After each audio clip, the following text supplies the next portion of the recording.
దిశ ఈరోజు చాలామంది కొత్త శాసనసభ్యులు ఉన్నారు, ఫస్ట్ టైం అయిన వాళ్ళు ఉన్నారు, కొంతమంది అనుభవం ఉండే శాసనసభ్యులు ఉన్నారు.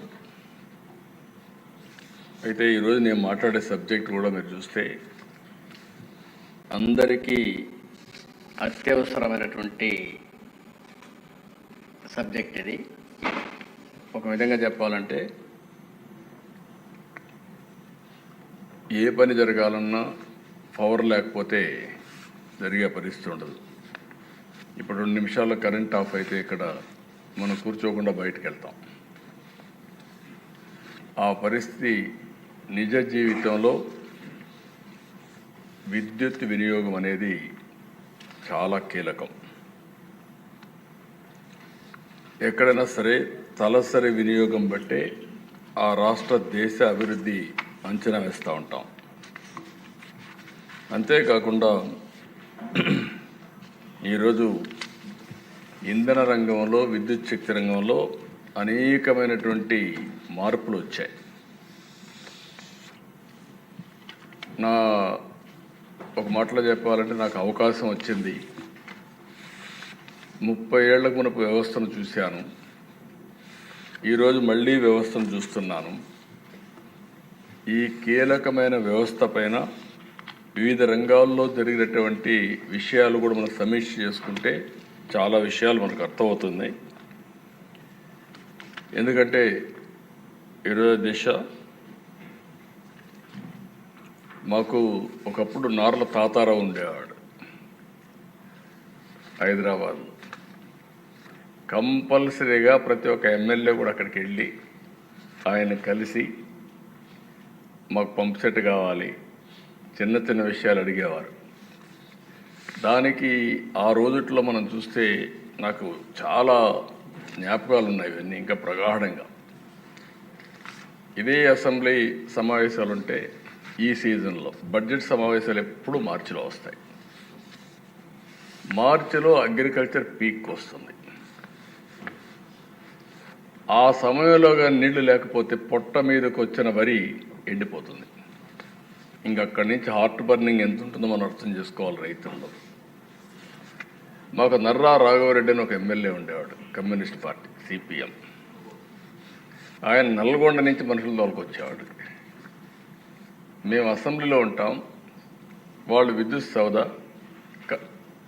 ఎక్కడైతే మీకు ఐడియా ఉంది, సోమాజిగూడలో పెద్ద గొడవలు జరిగేది. ఒక స్టేజ్కి ఎంత ప్రెషర్ ఉందంటే నేను ముఖ్యమంత్రిగా వీళ్ళు చేసే గొడవలను నిన్నాక నేరుగా అసెంబ్లీ అడ్జర్న్ చేసి నేరుగా హెలికాప్టర్ వేసుకొని పొలాల్లో ఎండిపోయిన పొలాలు చూసి మళ్ళా వచ్చి అసెంబ్లీలో సమాధానం చెప్పిన రోజులు. ఒక జవాబుదారితనం ఇక్కడుండే ఎమ్మెల్యేస్ గుర్తుపెట్టుకోవాల్సిన అవసరం ఉంది. ఓసారి అధ్యక్ష, కరెంట్ అనేది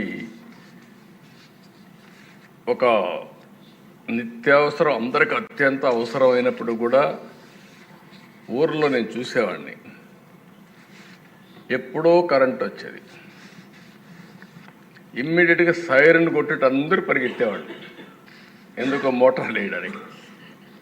వీళ్ళందరూ మోటార్లు ఆన్ చేసేవాళ్ళు, సగం కాలిపోయేటివి. ఆల్ ఆఫ్ ఎ సడన్ అన్ని మోటార్లు ఆన్ చేస్తే లో వోల్టేజ్ వచ్చి మోటార్లన్నీ కాలిపోయేటివి. నాకు ఇప్పుడు కూడా నా కళ్ళల్లో జ్ఞాపకం ఉంటుంది. 2011-12 ప్రాంతంలో నేను పాదయాత్ర చేశాను. నడుచుకుంటూ పోతుంటే రాత్రి 12 గంటలు 1 గంటకు ఆ ప్రాంతంలో నిజామాబాద్లో ఒక ఊర్లోకి వెళ్ళాను. దారిలో పోతా ఉంటే రోడ్డు మీద కూర్చొని సలిమంట వేసుకుంటున్నారు. జనవరి ఫిబ్రవరికి అంతా మీకు ఐడియా ఉంటుంది. అక్కడ పోయినప్పుడు నేను కాసేపు మాట్లాడదామని చెప్పి మాట్లాడిన సమస్యని, సార్ చాలా బాధ ఉంది మాకు, ఎప్పుడు కరెంట్ వస్తుందో తెలియదు, అందుకని రాత్రి జాగారం చేస్తున్నాం అని చెప్తూ వాళ్ళు కుర్రాడు, సార్ నువ్వేం చేస్తావు? ఆయన కుర్రాడు బాబు, నేను ఇంజనీరింగ్ చదువుతున్నాను. ఏంటా ఎందుకు వచ్చావురా? సార్ మా నాన్న జీవితం అంతా కూడా పాపం నా కోసం చదివించడానికి కష్టపడుతున్నాడు. ఎవ్రీడే వచ్చి ఇక్కడ ఉండేవాడు మిషన్ వేయడానికి. నేను హాలిడేస్లో వచ్చాను. కనీసం మా నాన్నకు ఒక 2 రోజులు రెస్ట్ ఇవ్వాలని నేను ఇక్కడికి వచ్చానని చెప్పి. అప్పుడు నేను అడిగాను, ఏంటి ధైర్యంగా ఉన్నా అంటే, లేదు సార్ భయం వేస్తూ ఉంది, పేపర్లో వస్తున్నాయి, పాములు గరుస్తున్నాయని, చీకటి ఉంటుంది, పంప్ సెట్ అయిపోయినప్పుడు పాములు గరుస్తున్నాయని, భయంగా పోయి వేస్తుందని నాకు కుర్రాడు చెప్పినప్పుడు నేను చాలా బాధపడ్డాను. ఇలాంటి సంఘటనలు నా జీవితంలో చాలా చూశానని చెప్పడానికే ఈ విషయాలు చెప్తున్నాను. ఈరోజు నేను గర్వంగా చెప్పగలుగుతా, 9 గంటలు డే టైమే వ్యవసాయానికి కరెంట్ ఇస్తాం, దాంట్లో అనుమానమే లేదు. అయితే ఇది జరిగే మునుపు ఇవన్నీ 1995 నేను చూసిన సంఘటనలు చూశాను. తర్వాత కూడా వ్యవస్థను నేను ఇక్కడ మీరందరూ గుర్తుపెట్టుకోవాల్సిన 3 విధాలుగా మీరు చూస్తే, నా అనుభవంతో అంత నువ్వు కూడా నేను రాజకీయాల్లో ఉన్నాను, కానీ కీలకంగా ముఖ్యమంత్రిగా ఉండి నిర్ణయాలు చేయడం, పబ్లిక్ పాలసీ ద్వారా ఏ విధంగా ముందుకు పోతాం చేశాం. ఫస్ట్ టైం నేను 95లో ముఖ్యమంత్రి అయ్యే నాటికి నేను చెప్పిన సినారియో జరుగుతూ ఉండేది. ఆ రోజు 10-15 గంటలు కరెంటు కోతలు ఉండేటివి. ఇంకొక పక్కన ఇండస్ట్రీ కూడా వచ్చేది కాదు. మీ దగ్గర కరెంటే లేదు, ఇండస్ట్రీ వస్తే ఎట్లా పెడతారని చెప్పి చాలామంది వచ్చేవాళ్ళు కాదు. డ్రింకింగ్ వాటర్ కూడా కరెంటు కావాలి కాబట్టి ఈ సమస్యలు వచ్చేటివి. అవన్నీ చూసిన తర్వాత నేను ఒకటే నిర్ణయం చేశాను, అన్నీ ఆలోచించాను. అడ్మినిస్ట్రేషన్ కూడా ప్రిమెచ్యూర్ అడ్మినిస్ట్రేషన్. నాకు ఇప్పుడు కూడా జ్ఞాపకం, కరెంటు బిల్లు ఏ విధంగా ఇస్తారంటే, అప్పట్లో ఒకడు మన ఇంటికి వచ్చి మీటర్ రీడింగ్ తీసుకుంటాడు. అక్కడి నుంచి నేరుగా ఆఫీసుకు పోయి ఆ మీటర్ రీడింగ్ ఒక ఆడిటర్కి పంపిస్తారు, అవుట్ సోర్సింగ్ ఏజెన్సీ. వాళ్ళు బిల్లు రేజ్ చేస్తారు. మళ్ళా డిపార్ట్మెంట్ తీసుకొచ్చి బిల్లు మన ఇంటికాడ ఇస్తారు. మనం ఆ బిల్లు తీసుకొని పలానా రోజు బిల్ కలెక్టర్ వస్తాడు. ఇప్పుడు కూడా జ్ఞాపకం, అతను బిల్ కలెక్టర్. ఆ బిల్ కలెక్టర్ పలానా దగ్గరకు వస్తాడు, ఆ రోజు మీరు కట్టాలనేవాడు. వీళ్ళు పోయి మళ్ళీ బిల్ కలెక్టర్ దగ్గర డబ్బులు కట్టేసి వస్తే, లేకపోతే డిస్కనెక్ట్ అవుతుంది. ఎంత ప్రాసెస్ మీరు చూస్తే కాంప్లికేటెడ్ చేశారు. ఎందుకయ్యా ఇంత ప్రాసెస్ ఎందుకు అవుతున్నాయని అడిగాను నేను. సమాధానం లేకపోతే ఆ రోజు తీసుకొచ్చాం, స్పాట్ బిల్లింగ్ తీసుకొచ్చాం. బిల్లు తీయడం, అక్కడ ఇచ్చేయడం, కట్టేయమనడం. ఈరోజు మీరు బిల్లు కూడా వస్తుంది, రిమోట్ దీంట్లోనే మీటర్ రీడింగ్ చేసి నేరుగా మీకు మీ ఎస్ఎంఎస్ పంపిస్తే నేరుగా బ్యాంకులో కట్టే పరిస్థితి వచ్చింది. అలాంటి రిఫార్మ్స్కి శ్రీకారం చుట్టిన పార్టీ తెలుగుదేశం పార్టీ అని చెప్పి కూడా చాలామంది దేశాలను నేను ఫస్ట్ టైం దీనికి సొల్యూషన్ ఏంటని ఆలోచించాను. ప్రపంచం మొత్తం అధ్యయనం చేశాం. అధ్యయనం చేసినప్పుడు వరల్డ్ బ్యాంక్ కూడా దానికి కూడా నేను ఈ రాష్ట్రం కోసం మంచి చేయాలనుకుంటే నన్ను ఇదే అసెంబ్లీలో ప్రపంచ బ్యాంకు జీతగాడని మాట్లాడారు ఒక ముఖ్యమంత్రిగా. పర్వాలేదు, పడ్డా. దేనికోసం పడ్డానంటే రాష్ట్రం కోసం పడ్డానని తృప్తితో పడ్డాను. ఫస్ట్ టైం నేను ఎలక్ట్రిసిటీ బోర్డులో విద్యుత్ శక్తి రిఫార్మ్స్ భారతదేశంలో తీసుకొచ్చిన ఏకైక రాష్ట్రం, మొట్టమొదటి రాష్ట్రం ఆంధ్రప్రదేశ్ రాష్ట్రం. అప్పుడు ఇవన్నీ ఏమి లేవా దిశ, రెగ్యులేటరీ కమిషన్ లేదు అప్పటికి. రిఫార్మ్ వచ్చింది 91, 98లో విద్యుత్ శక్తి రిఫార్మ్స్ సంస్కరణ తీసుకొచ్చాం. అప్పుడే మీరు చూస్తే 3గా డివైడ్ చేశాం. Distribution company, generation company, transmission committee. ఇంకొక పక్కన ఇవన్నీ రెగ్యులేట్ చేయడానికి రెగ్యులేటరీ కమిషన్ సెటప్ చేశాం. అక్కడి నుంచి దిశ మీరు చూసినప్పుడు ఎనర్జీ ఆడిటింగ్, అంతవరకు కరెంటు ఎక్కడికి అమ్ముతున్నారు, ఎంతమంది దొంగతనం చేస్తున్నారు, ఏమవుతుందో తెలియని పరిస్థితి నుంచి ఎనర్జీ ఆడిటింగ్ తీసుకొచ్చాం. ఆడిటింగ్ తీసుకొచ్చి ఫస్ట్ టైం దేశంలో 2003-4కి 23% ట్రాన్స్మిషన్ అండ్ కమర్షియల్ లాస్ అని ఎస్టాబ్లిష్ చేసిన మొట్టమొదటి ప్రభుత్వం భారతదేశంలో ఆంధ్రప్రదేశ్ ప్రభుత్వం అని కూడా నేను మీకు తెలియజేస్తున్నాను. ఓసారి దిశ 35% 23% తగ్గించాం. కరెంటు కొరతలుంటే పూర్తిగా కరెంటు కొరత లేకుండా ఎగ్జాక్ట్గా 2023-24కి కరెంటు కొరత లేని ఏకైక రాష్ట్రం భారతదేశం లేదంటే దానికి చిరునామాగా ఆంధ్రప్రదేశ్ తయారు చేసే పరిస్థితి వచ్చాం. దీనివల్ల చాలా లాభాలు వచ్చాయి, నాకు కూడా కొన్ని నష్టాలు వచ్చాయి. ఎందుకంటే ఫస్ట్ టైం ఒక మంచి పని చేసిన దానికి నేను రిఫార్మ్స్ తీసుకొచ్చాను కాబట్టి ఆ రోజు వచ్చినటువంటి ఈ పవర్ సెక్టర్లో మార్పులు ప్రజలు సరిగా అర్థం చేసుకోలేకపోయారు. కాబట్టి 2004లో తెలుగుదేశం పార్టీ ఓడిపోవడానికి ఒక కారణం ఈ రిఫార్మ్స్ కూడా అని చెప్పి మీకు తెలియదు. రిఫార్మ్స్ అని నేను అన్నా, కానీ ఆ వచ్చిన ఇబ్బందులను అధిగమించడంలో కొంచెం సమయం కావాలి. ఆ సమయం లేని దానివల్ల కొంత ఇబ్బంది పడ్డాం. ప్రతిపక్షాలు దాన్ని అడ్వాంటేజ్ తీసుకున్నారు. నేను అన్ని రిఫార్మ్స్ తీసుకొస్తే అధ్యక్ష వెరీ విచిత్రం ఏంటంటే ఉచిత కరెంట్ ఇమ్మన్నారు.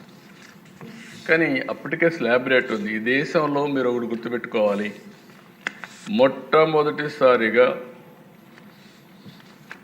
మామూలుగా యూనిట్ కిందనే వ్యవసాయానికి కరెంటు వసూలు చేసే పరిస్థితి నుంచి తెలుగుదేశం పార్టీ వచ్చిన తర్వాత మా నాయకుడు ఎన్టీఆర్ రామారావు గారు స్లాబ్ రేట్ తెచ్చి రైతులను ఆదుకున్న పార్టీ మొట్టమొదటిసారిగా భారతదేశంలో ఆంధ్రప్రదేశ్ రాష్ట్రం 50 రూపాయలు హెచ్పీకి పెట్టి అవన్నీ మాఫీ చేయమంటే చేయలేకపోయాం.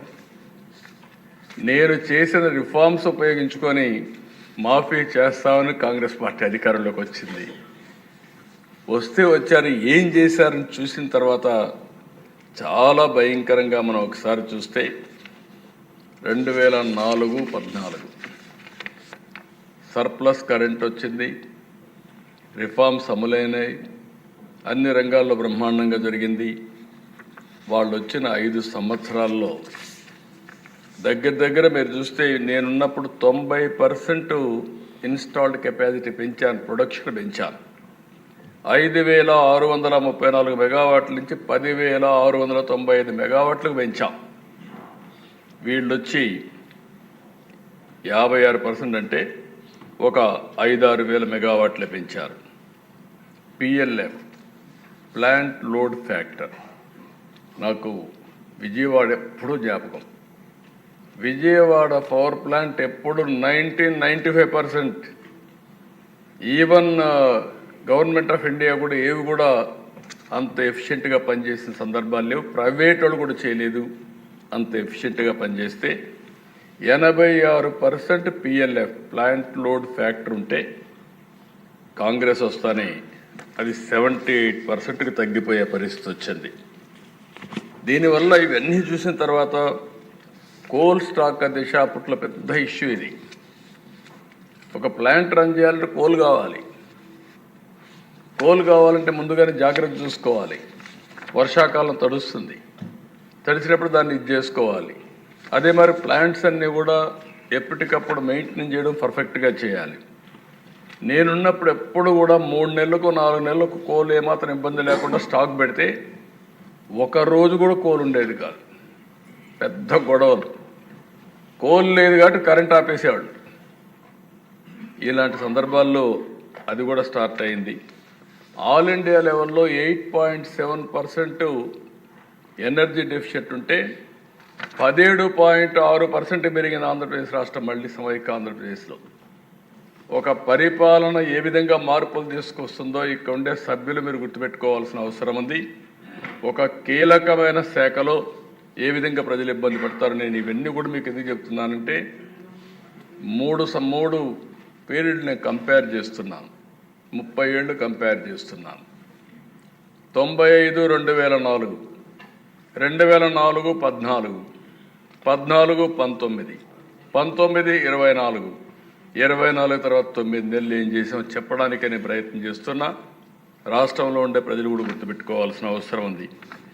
బడ్జెట్ తగ్గించారు అప్పట్లో. నేనున్నప్పుడు 7.8% పవర్ సెక్టర్కి పెడితే వీళ్ళు 5% తగ్గించేశారు.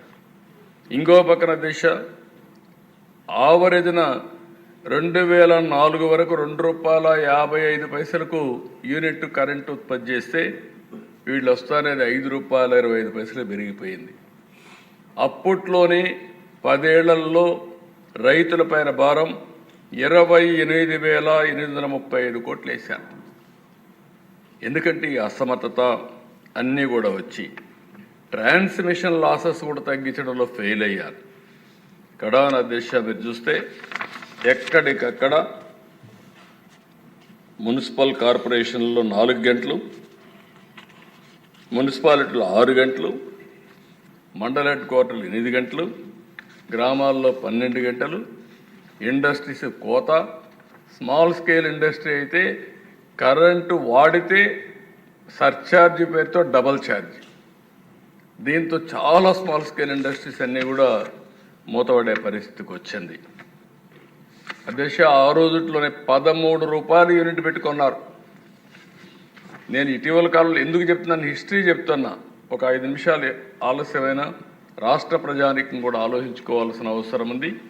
హిస్టరీ తెలిస్తే భవిష్యత్తులో ఏ విధంగా మనం ముందు తీసుకుపోవాలని ఆలోచించే అవకాశం వస్తుంది.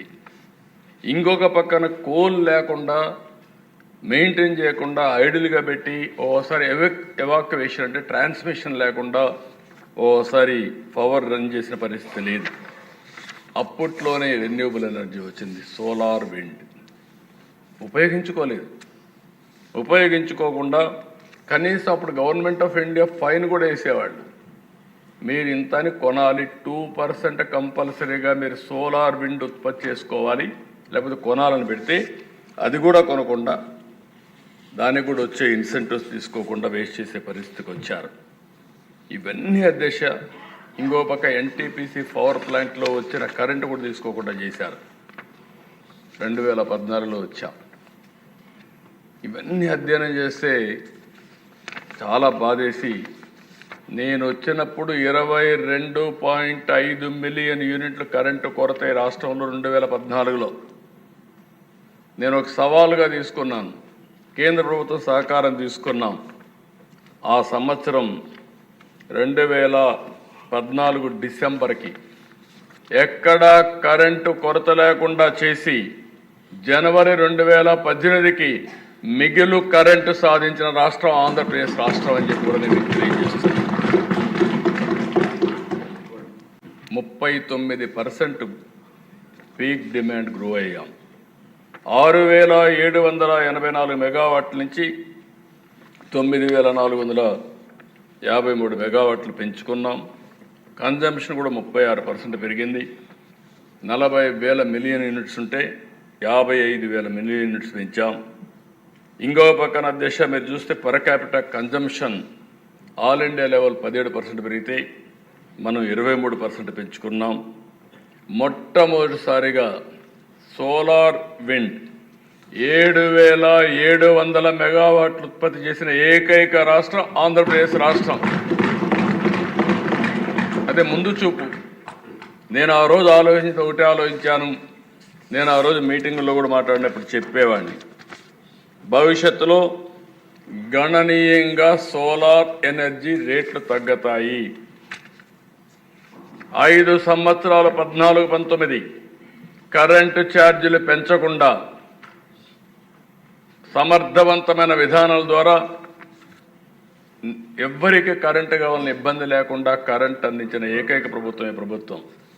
నేను ఒకసారి ఇదే మరి రెన్యూబుల్ ఎనర్జీ మీటింగ్ పెడితే ఆ రోజు నేను మాట్లాడుతూ పీయూష్ గోయల్ గారు మంత్రి, నేను ఆ రోజు అనౌన్స్ చేశాను, భవిష్యత్తులో ₹50 నుంచి ₹2 లోపల సోలార్ ఎనర్జీ వస్తుందని చెప్పి 6 రోజుల్లోనే అనౌన్స్ చేశాను. ఇప్పుడు ₹2.40 50 వచ్చే పరిస్థితి వస్తూ ఉంది. అంటే ఇంకా తగ్గే అవకాశాలు కూడా ఉన్నాయి, రా మెటీరియల్ ఇవన్నీ వస్తాయి. అయితే ఆ దిశ 2019-24 ఒక మాటలో చెప్పాలంటే మళ్ళీ చీకటి రోజులు ప్రారంభమైనాయి. నేను ఏ వ్యక్తుల గురించి నేను మాట్లాడడం లేదు.